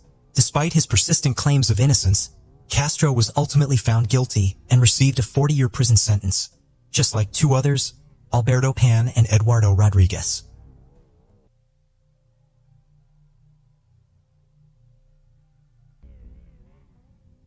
The case of Richard and Carla Van Dusen. In many cases, even the most trustworthy and kind individuals who show no signs of criminal or malicious behavior can become entangled in criminal cases. Their kindness and trust are sometimes exploited by dangerous individuals in society, leading to crimes that are beyond imagination. Carla Van Dusen was born on September 20th, 1954. From a young age, she was easygoing, quiet, hardworking, and diligent in her studies. She married early, hoping for a happy family life, but her dreams of stability were shattered. Her first husband was cruel and manipulative, exerting total control over her. Carla was trapped in the relationship, unable to leave for a long time due to fear of his unpredictable and abusive behavior. When she finally managed to escape this nightmare, she was left with deep emotional scars and a lingering mistrust of others. However, one bright spot emerged from her first marriage, the birth of her son. Carla and her son shared a close and loving bond, and he became a true source of strength for her as she navigated the challenges of life. After her divorce, Carla lost interest in relationships with men and devoted herself entirely to raising her son. Years later, once her son was grown, she began to heal and decided to give her personal life another chance. This change was largely influenced by the persistence of a new suitor. Fate brought Carla together with Richard, a 55-year-old man with 2 daughters from a previous relationship. They met in 2000 when Carla was 46 years old. Their relationship progressed quickly, and within a few months, they decided to get married. For Carla, it felt like a miracle. She had nearly given up hope of finding her soulmate, but believed she had finally gotten lucky with Richard, who seemed like the perfect partner for the rest of her life. At that time, worked part-time as a court stenographer, spending most of her free time with family and volunteering. Richard's daughters and Carla's son got along well, and everything appeared to be going smoothly. On November 27, 2003, a local businessman on Old Memorial Highway encountered a disturbing scene. He noticed a suspicious car parked across from his store. At first glance, it looked as though the vehicle had been abandoned in a hurry. Inside the car, he spotted a woman's handbag carelessly thrown on the floor. The windshield on the passenger side had a circular hole, as if it had been cut. What stood out the most were small reddish spots scattered across the front seats, resembling blood. Alarmed, he immediately called the police. When officers arrived, they found the vehicle unlocked and began examining its contents. Inside the woman's purse, they found documents, money, and personal belongings, some of which were scattered on the ground near the car. A mobile phone was also discovered nearby. Using the documents in the purse and the phone records, authorities identified the vehicle as belonging to the Van Dusen couple. While contemplating their whereabouts, the officers heard someone calling for help from hundreds of meters behind the road embankment. A person was frantically signaling and urging them to contact the police. Guided by this witness, the officers followed him to the scene. On a secluded, forested dirt road a couple of kilometers from the highway, the witness had stumbled upon two bodies. Spotting the police, he began shouting for help. Even a cursory inspection allowed officers to identify the victims as Richard and Carla. Both had attack wounds to the head by weapon. Police immediately launched an investigation. Detectives quickly determined that both victims were respectable individuals with no ties to crime, mental illness, or dangerous addictions. They also found no evidence suggesting Richard and Carla had any enemies. The investigation faced challenges due to the abundance of clues left behind. But this offered hope for identifying the perpetrator. The case grew more complex due to the distance between the bodies and the car, which indicated a struggle had taken place. It was evident that Richard had attempted to flee from the attacker but failed. Investigators believe the assault began inside the car, suggesting the perpetrator was already present in the vehicle. Richard either ran out of the car or was pulled out, after which the attacker beat him. Relatives and friends of the victims supported this theory, as Richard and Carla had never argued, let alone become violent with each other. Forensic experts thoroughly examined the car and the condition of the bodies. Their analysis revealed that Carla was inside the car during the attack. The bullet passed through her hand and head, killing her instantly. Richard, her husband, was attacked outside on the street and attacked in the head. Carla's body was then dragged next to Richard's body. Richard and Carla was found hundreds of meters away from their family car. These findings ruled out the possibility of a self-harm or one spouse killing the other. Evidence clearly pointed to the involvement of a third party. During the investigation, police learned that the Van Dusens had lost a car. The forensic experts discovered a driver's license at the scene. It belonged to a man named Henry Sullivan, a Florida resident with a criminal record, which immediately raised police suspicions. A database search revealed that Sullivan had a history of criminal activity, including possession of controlled substances, probation violations, and 2 aggravated assaults. His violent past made detectives believe they were on the right track. Investigators decided to locate and question Henry Sullivan in person. When the police arrived at Sullivan's apartment building, they immediately noticed something unusual. A bright red Chevrolet Cheyenne parked nearby. The car stood out in the impoverished neighborhood as it was relatively new. When officers ran the license plate, they discovered the car belonged to the Van Dusens. The evidence against Sullivan seemed to be mounting. Detectives confronted him about the double homicide, catching him completely off guard. Sullivan denied any involvement, claiming he had no idea why the restored car was on his street. He even insisted he didn't have the car keys. However, he couldn't explain how his driver's license was found just meters away from the murder victims. The investigators were unsure if he was truly the killer. There seemed to be no clear motive for the crime. Carla and Richard were kind, hardworking people with no known enemies. Richard worked as a sales manager for a copier company and spent his free time restoring old cars, which he would sell before starting new projects. Carla worked as a stenographer and was deeply involved in her community. She sang in the church choir, volunteered at hospitals, and even dressed as a clown to entertain sick and injured children. Both were well-liked and respected in their city. Neither had ever been involved in violence or cruelty. The reason for such a brutal attack on these decent people remained a mystery. Sullivan claimed his license might have been stolen, explaining that he was often forgetful and had lost his expired license. When the police examined the document, they found no fingerprints on it, as if it had been deliberately cleaned. This was unusual because if Sullivan had dropped it accidentally, his fingerprints should have been present. This raised the possibility that someone had stolen Sullivan's license and planted it at the scene to frame him. The fingerprint analysis posed significant challenges. Forensic experts thoroughly searched the car, focusing on areas such as the door handles, back seat, and seat belts, but they found almost no traces of evidence. It appeared that the crime scene had been meticulously cleaned, leaving little to no clues behind. Initially, it seemed as though the killer had left no evidence at all. However, police discovered the bullet that killed Carla from a 9mm pistol. Coincidentally, Sullivan owned 2 weapons of this caliber. While one of them was inoperable, the other could have been the murder weapon. Forensic scientists examined the functional weapon in the lab, which Sullivan voluntarily handed over, claiming it would prove his innocence. A ballistic analysis was conducted to compare the bullets from Sullivan's weapon with the one recovered at the crime scene. After tests the confiscated weapon, experts concluded that it did not match the murder weapon. Nevertheless, detectives did not want to discard this option completely since Sullivan had a criminal past, including one related to violent crimes. Investigators also considered the possibility that Sullivan was being framed or that he was not directly involved in the double murder. On the day of the murder, Richard and Carla had been planning to sell one of Richard's collectible cars, the red car found near Sullivan's home. The sale of the car would have involved a significant amount of money, which could have served as a motive for the crime. Forensic experts then turned their attention to analyzing blood droplets found at the scene, hoping to identify the killer's DNA. Their analysis confirmed that Carla had died inside the car. Inside the vehicle, only Carla's blood was discovered, while outside, only Richard's DNA was present. This information helped clarify the sequence of events. Initially, no evidence of a third party was found in the collected samples. However, when forensic experts examined blood traces from the car's steering wheel, they determined that the blood belonged to a third person. This revealed that someone else had taken control of the vehicle and driven it. Investigators speculated that the perpetrator might have injured his hand during a struggle or while cutting the seatbelt, leaving his blood on the steering wheel and he without realizing it. Now Detective Sullivan requested his DNA samples. To compare with the evidence found in the victim's car, Sullivan agreed, confident he had nothing to hide. The test results confirmed that the blood found did not belong to him, so Sullivan was removed from the list of suspects.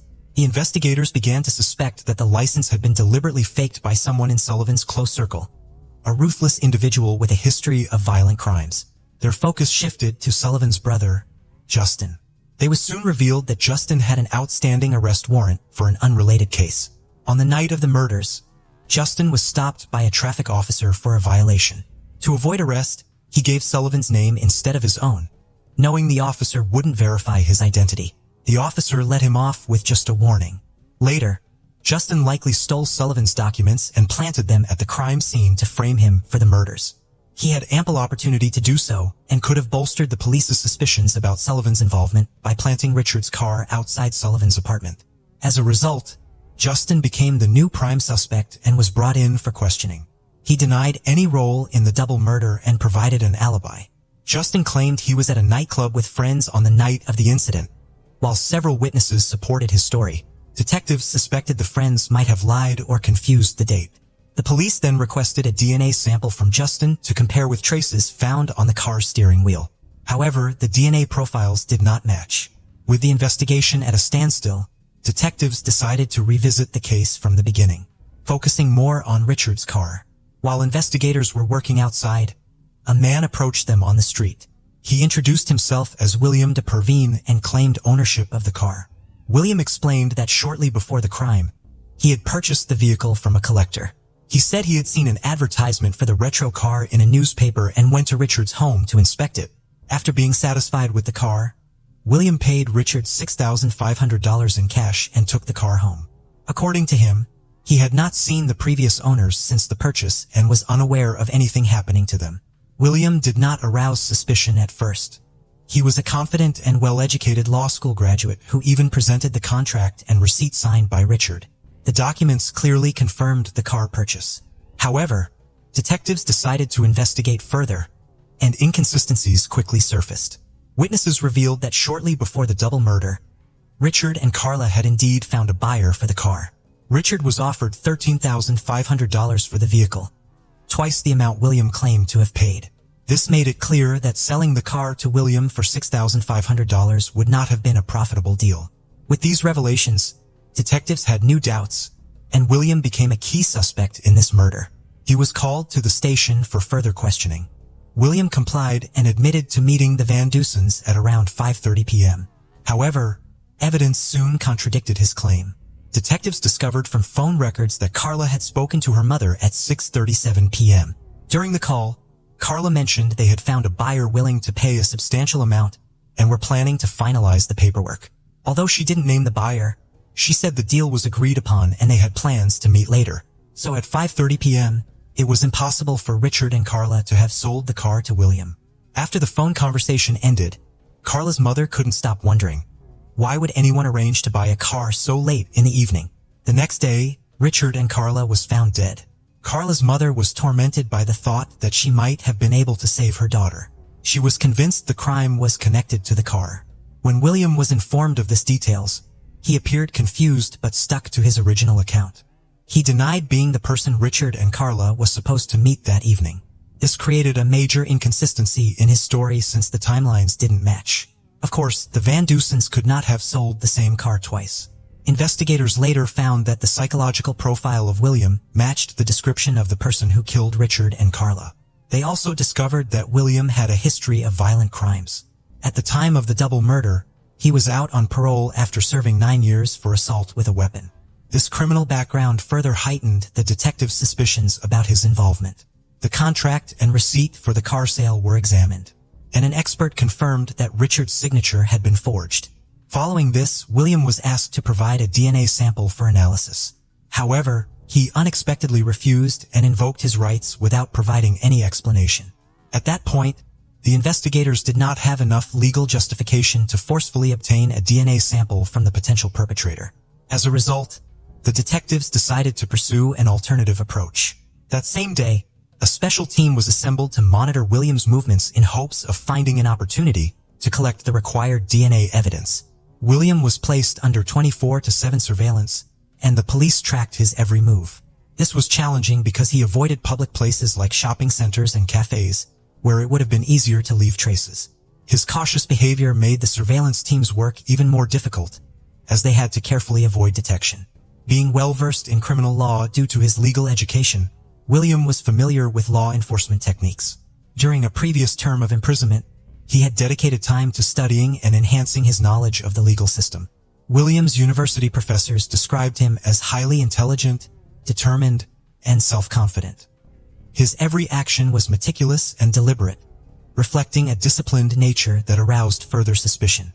He constantly appeared tense, as though he feared being observed, which seemed to align with the theory of his involvement in the double murder. The police had been surveilling him for a long time.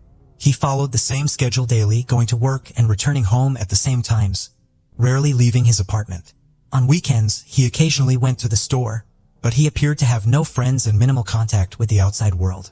The only social interactions he seemed to maintain were periodic meetings with his 2 daughters. His rigid routine, lack of social connections, and cautious behavior made it difficult for the authorities to collect DNA samples.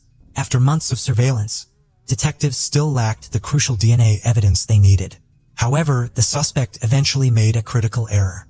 During his Christmas shopping, he bought an ice cream and stopped at a shopping center food court. After finishing it, he threw the cup and stick into a trash can. Undercover officers retrieved the discarded items and secured the ice cream stick, which they sent to the lab. There, they successfully extracted a DNA sample from William. The results confirmed what investigators suspected. The genetic profile matched the blood found on Richard's car steering wheel. This proved that William was responsible for the crime. With this undeniable evidence, police arrested and charged William with 2 counts of first-degree murder. Despite substantial evidence against him, William steadfastly denied his guilt, claiming that Henry Sullivan was the true killer. During interrogation, however, his story began to shift, seemingly in an attempt to mislead the investigation. He admitted to meeting Richard and Carla the night before the murder, but claimed it was only to purchase a collector's car, after which they supposedly parted ways. Although he made slight adjustments to the timeline, his account became increasingly less credible. Despite this, William continued to insist that he did not shoot Richard and Carla, describing the car transaction as an ordinary purchase. The prosecution built its case on testimony from Carla's mother, who stated that her daughter had called her shortly before meeting William. Meanwhile, the defense lawyer argued that the genetic analysis used in the investigation had a margin of error, though it was so minimal that it did not affect the results. A second analysis was conducted, which confirmed William's involvement in the murders. Meanwhile, the defense attorney continued to focus on Sullivan, pointing out that his driver's license had been found near the crime scene. However, this line of defense ultimately failed, as no evidence, fingerprints, or other traces of Sullivan were found at the scene. The prosecutor's office presented a detailed account of the events from that tragic night. According to their findings, William met Richard and Carla and agreed to take a ride in a collectible Chevrolet Cheyenne to test its performance. He managed to lure the couple into their family car. Once there, he manipulated the situation to gain access to their vehicle. Instead of paying for the car, William pulled out a weapon and attacked Carla. Richard fled into the street, but William pursued and attacked him. After killing Richard, William cut Carla's seatbelt and dragged her body to where her husband's lay. During this process, he injured himself, leaving traces of his blood on the steering wheel. He then drove the victim's car to a store parking lot, abandoned it, and calmly returned home in the collectible Chevrolet Cheyenne. William had meticulously planned the crime, intending to frame a neighbor, Sullivan, who had a criminal record for violent offenses. Believing Sullivan's history would draw attention from the authorities, William planted Sullivan's license at the crime scene, ensuring it was wiped clean of fingerprints. However, his efforts backfired. Thanks to modern DNA evidence, William's scheme unraveled. During the trial, the prosecutor depicted the defendant as a cold and dangerous criminal who would commit double murder for just a few dollars. They described him as a serious threat to society. Despite this, the defendant adamantly claimed innocence and even requested to speak in his defense. However, the prosecutor intensified their efforts and dismantled all of his arguments. They presented extensive evidence against William, including the results of forensic examinations, DNA tests, shoe prints found near the victims' bodies, tire tracks from the red Chevrolet at the crime scene, and forged signatures on a sales contract. After deliberating for 3 hours, the jury found William DeParvin guilty of double murder. He was sentenced to death. In 2005, he was placed on death row. However, this was not the end of the case. William's lawyer filed multiple appeals and eventually identified a legal loophole. It was revealed that the death sentence had not been decided unanimously by the jury. Recent changes in Florida's criminal law required a unanimous jury vote for a death sentence to be carried out. Due to this error, a retrial was scheduled for 2022. Within weeks, the jury began deliberating the verdict. They spent time reviewing the case details. Although the prosecution recommended the death penalty, the jury failed to reach a unanimous decision. Under state law, this resulted in the death penalty being overturned. Instead, William was sentenced to 2 life terms in prison without any possibility of parole. He showed no emotion as the verdict was announced in court.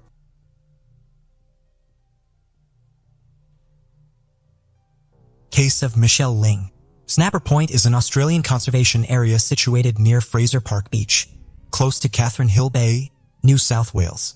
The area surrounding Cape Snapper Point draws adventurous tourists who climb it in search of remarkable photographs, as it comprises entirely of steep, irregular volcanic rocks. On April 24, 2016, at 10:30 a.m., a group of hikers walking at the foot of the promontory noticed a large object floating on the surface of the water. They reported the discovery to law enforcement, and the police arrived at the scene and removed an unidentified package. After examining the findings on shore, they discovered the body of an unknown woman with multiple injuries, suggesting that the victim had been subjected to a brutal assault. She was not identified, but news reports described her as an Asian female between 20 and 30 years old, of average height. 5 years earlier, a major airport in the northern Sichuan province of the People's Republic of China saw off 20-year-old Lung during a torrential downpour. The girl tearfully said goodbye to her beloved mother after the death of her father in 2008. Her mother became the closest person to her. Lung flew from her native China to the distant country of Australia, where she had dreamed of studying since her childhood. 11 hours later, the plane landed in Sydney. It was the first time Lung had made such a long journey alone, but she was determined to achieve her dream, so she easily overcame any difficulties. She was met at the airport by her own aunt and her son, who was only 2 years younger than Lung. The oldest and most populous state in Australia is New South Wales, where 1 in 3 Australians live. It was here that Lung's early years were spent after moving here. Since coming to Australia, Lung has lived happily with her 48-year-old aunt, her young husband Derek Barrett, and her cousin in their camping house. The girl had a private room where she spent almost all of her free time. Lung loved to read and draw, so she would spend hours in her room pursuing her favorite hobbies. For the convenience of living in another country, Lung changed her name to Michelle. Michelle Lung enrolled at the University of Technology in Sydney, where she successfully studied economics and hospitality management. Michelle was very intelligent and motivated. She was not afraid of anything new and easily made new acquaintances. Like many girls of her age, she often posted photos on social networks, where she drank cocktails with friends, as well as pictures of her extreme adventures, to dangerous natural places. Michelle was an adventurous person who could easily travel to Hobart for a vacation and regularly took day trips around New South Wales. In recent weeks, she posted videos from West Head Lookout near Sydney Harbour, photos from Resolute Beach north of the city, from Corringui Chase National Park, and from Jervis Bay on the south coast. On June 13, 2013, she visited Snapper Point where she fearlessly photographed herself on the edge of a cliff and posted this striking photo to her Instagram account. Excelled in her studies, made new friends, and found a part-time job. Desiring to organize her personal life, Michelle communicated regularly with men on dating sites and went on trial dates. The woman led an active and busy life, attending classes during the day and then rushing to work on her weekends. She made sure to meet friends and visit unusual places. On April 21, 2016, Michelle met up with a friend at the mall. They had lunch together, did some shopping, and then Michelle boarded a train at the train station. She got off at Central Station around 4:30 in the afternoon and was never seen again. 2 days later, Derek went to the train station to meet his wife, who had returned from a business trip. Aunt Michelle asked Derek about his niece, and he said he had not seen her in 2 days. Derek Barrett had been unemployed for a long time, so he often stayed up late at the computer and woke up only in the afternoon, so it was obvious that he might not have seen Michelle. But the situation was such that nobody had seen Michelle since April 22nd, and her phone was switched off. Having called all of Michelle's acquaintances and friends, the aunt became even more worried. She inspected the girl's room, but it was in perfect order as usual. After going through the girl's laptop, the family concluded that Michelle had not returned from her date, and perhaps something had happened to her. Her absence was quite unusual, as she was in regular contact with friends and family members living in China and Australia. The next day, Michelle's aunt and her husband Derek went to the police station and filed a missing persons report. They also reported Michelle Lang's disappearance to the Chinese embassy on April 24, 2016. The body of an unidentified woman, wrapped in a plastic bag, was discovered by a group of tourists at Snapper Point. While Michelle's relatives in China and Australia were searching for her, local news channels reported the finding of the woman's body. The compiled sketch of the victim made it clear that it was Michelle. It took the police 3 days to identify her after they made a sketch of her. From that point on, Michelle Lung was officially listed as a missing person, and an investigation was launched.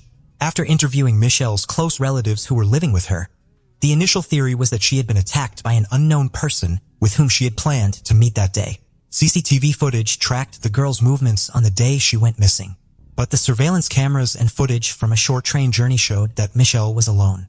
According to her friends, she had no plans to meet anyone that day and was in a rush to get home.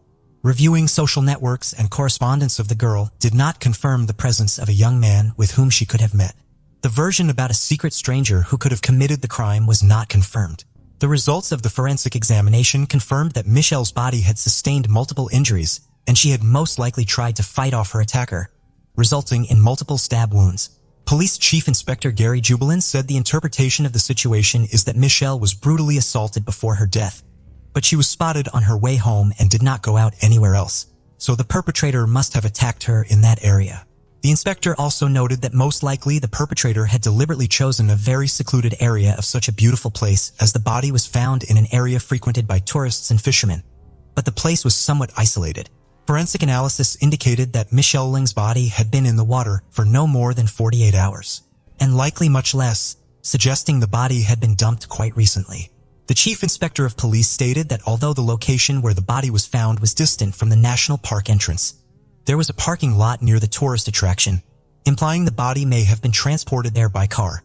Homicide detectives studied CCTV and traffic camera footage to determine Michelle Ling's last known movements. They continued to contact her family members, friends, and co-workers to gather additional information. In addition to the search efforts, interviews were conducted with relatives and acquaintances in the hope of reconstructing a detailed picture of the event and establishing a full understanding of the relationships within the family where Michelle lived. Police Inspector Gary Jubilin stated with certainty that based on the gathered information, Michelle was a very responsible person who always kept in touch with her family and informed them of her whereabouts. Therefore, there were serious concerns when she suddenly disappeared. However, for 2 days, her family either did not notice she was missing or chose to ignore it. Police called Derek Barrett in for questioning as the last person to see Michelle alive. Investigators were skeptical of his accounts of nightlife and long daytime naps, so he was re-interviewed. The investigators began asking questions about his relationship with Michelle and asked him to remember the last time he had seen her. Unable to withstand the pressure of the interrogation, Derek refused to answer the question and demanded a lawyer. Such strange and uncertain behavior led to a number of doubts, and Derek was arrested as a suspect. However, the arrest had grounds, as on the eve of the interrogation, investigators checked his cell phone signal and found that he was in the same area where Michelle's body was found on April 24th.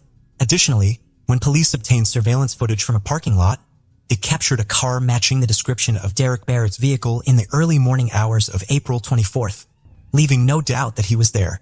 Derek denied and claimed to the last that it was just a coincidence and the car was not his. But the footage was clear enough to prove his presence in the parking lot. Police have charged a 27-year-old man in the death of 25-year-old Michelle Ling. Her naked body with multiple stab wounds was found in a blowhole on the Central Coast, New South Wales. The news of the arrest and charge against Derek has left Michelle's entire family in shock. Police spoke to Michelle's mother, who was devastated by the news of her daughter's death. She rushed to Sydney to see the site of her only daughter's dream and death, but the woman was still unable to comprehend her daughter's passing. Derek Barrett, aged 27, who was married to Michelle Ling's aunt, was charged with the 25-year-old student's murder. This occurred after the police released CCTV footage that captured her last shopping trip in the central business district of Sydney on April 21st, as well as her journey back home. The footage shows her shopping at a mall on Pitt Street before boarding a train at St. James Station to travel to Erskine Park, located in the southwest of Sydney. The police believe that Michelle returned to her family home in Erskine Park in the afternoon, where she lived with her uncle, aunt, and cousin, and was presumably murdered there. The autopsy revealed that Michelle tried to fight off her attacker and was stabbed several times in defense, stabbing her more than 30 times in total. CCTV footage is believed to have captured a vehicle entering Lake Monmoro National Park at around 7 a.m. on April 24th, and police claim Michelle Ling's body was inside the vehicle. Despite Derek Barrett being detained and charged, the investigation continued and gradually other details of Michelle Ling's final moments surfaced. Based on these, further charges were laid, including 5 counts of indecent assault, 2 counts of installing a hidden camera, and murder. The investigation revealed that the suspect had an abnormal sexual interest in his wife's young niece. When Derek Barrett's cell phone was seized and handed over to experts for analysis and recovery of previously deleted data, the files found on the phone left no doubt that he was not only involved in Michelle's death, but also had an unhealthy interest in her. It turned out that Derek had installed a hidden camera in the shared bathroom, hidden behind toiletry items, and regularly reviewed the recordings. The phone also contained images taken just before Michelle's death. Following these images, it became clear that Michelle had returned home on April 21st around 5 p.m., and around midnight she sent her last text message from her phone, after which she could not be contacted. Late at night, Derek Barrett began to execute his malicious plan. He entered Michelle's room again while she was asleep to carry out his customary pattern of assault and gratification. But the girl woke up and Derek attacked her.